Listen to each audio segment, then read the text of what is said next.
Um dos maiores cercos da história do Brasil, que aconteceu durante a maior guerra civil do período republicano. Milhares de soldados envolvidos e um combate que entrou para a história. Uma cidade que resistiu por 45 dias. Você sabe do que eu estou falando? Em 1893, o sul do Brasil virou um campo de batalha. Famílias inteiras se dividiram e milhares de brasileiros se mataram. Tudo por causa de política. Hoje eu vou te contar a história do cerco mais marcante da Revolução Federalista, também conhecida como Guerra da Degola. Então se prepara, porque a coisa vai ficar violenta.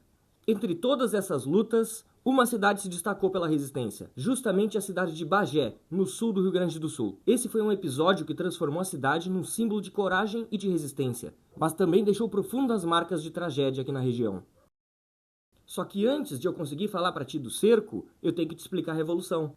Ela começou em 1893. Faziam apenas 4 anos que a República tinha sido proclamada, e os militares tomaram conta do governo do Brasil. Como vocês devem imaginar, os nossos primeiros governos presidenciáveis foram de ditadores.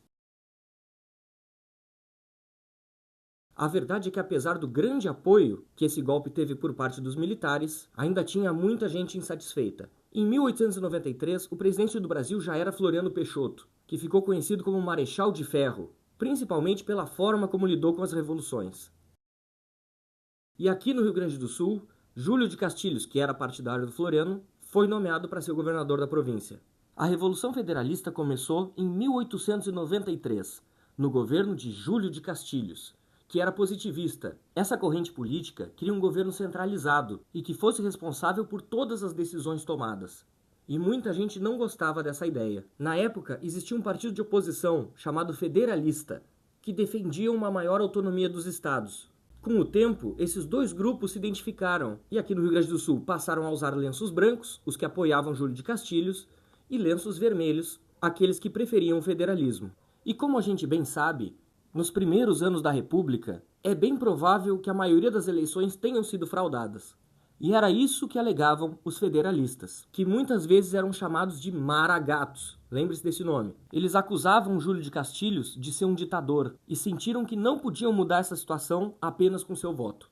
Além dos maragatos, os partidários de Júlio de Castilho, que usavam um lenço branco, também receberam apelidos.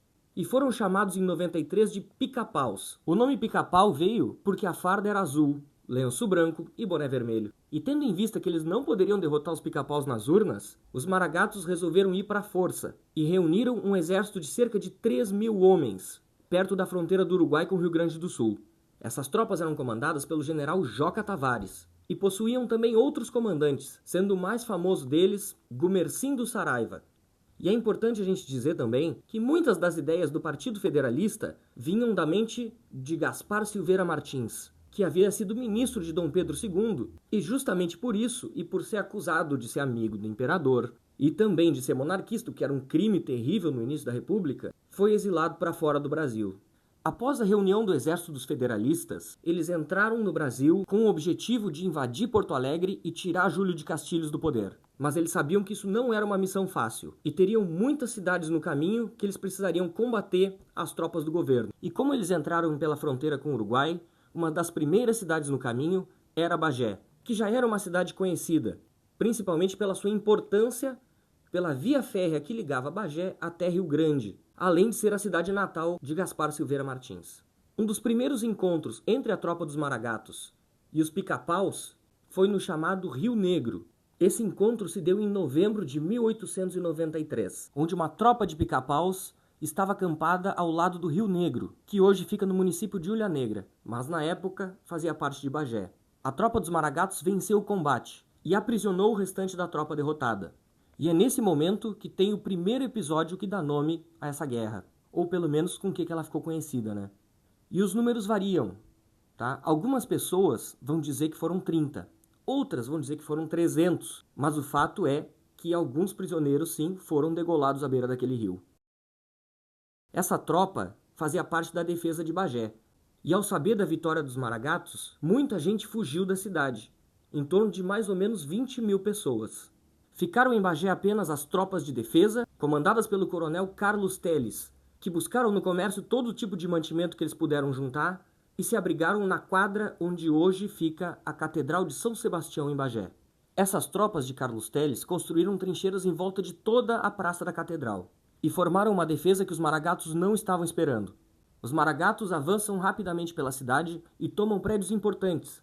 É então que a tropa de Gumersindo Saraiva, vendo que seus adversários não iriam se render, decide montar o cerco. E para quem não sabe, um cerco ele funciona da seguinte forma. É como se você cortasse todos os suprimentos e pontos de saída do seu adversário e esperasse a tropa que estava rendida ali dentro levantar a bandeira branca e se render para o seu comando.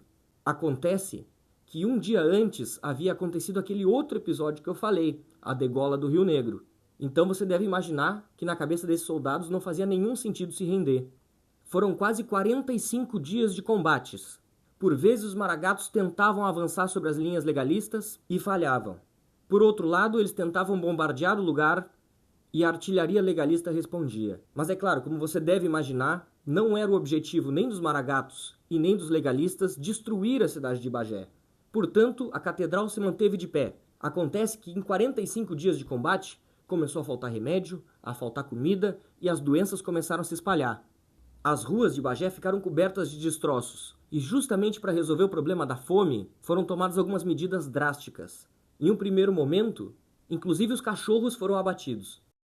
E depois disso, vendo que o cerco ainda se estenderia mais, o general Telles decidiu doar o seu próprio cavalo, para que as tropas pudessem ter alimento.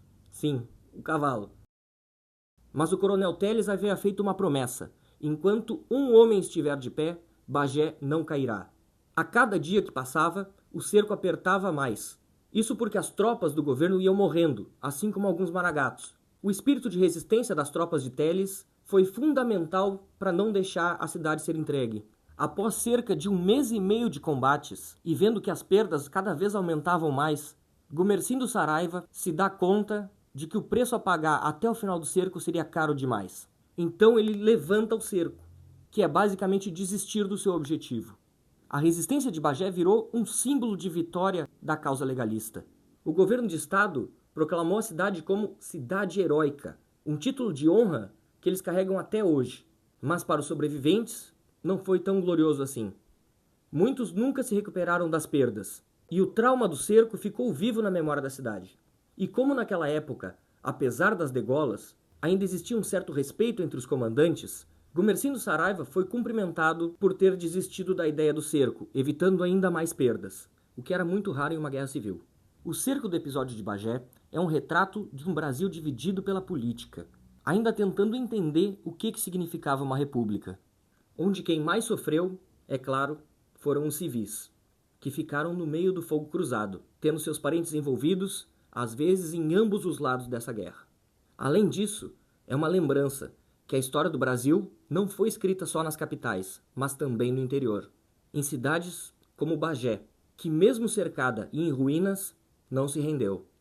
O episódio marcou uma virada simbólica na guerra e deu forças para o governo de Júlio de Castilhos se inspirar na resistência do povo bagense.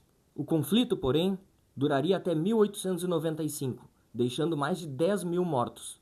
Inclusive, a degola do Rio Negro foi só o primeiro episódio desse tipo na história da Revolução Federalista.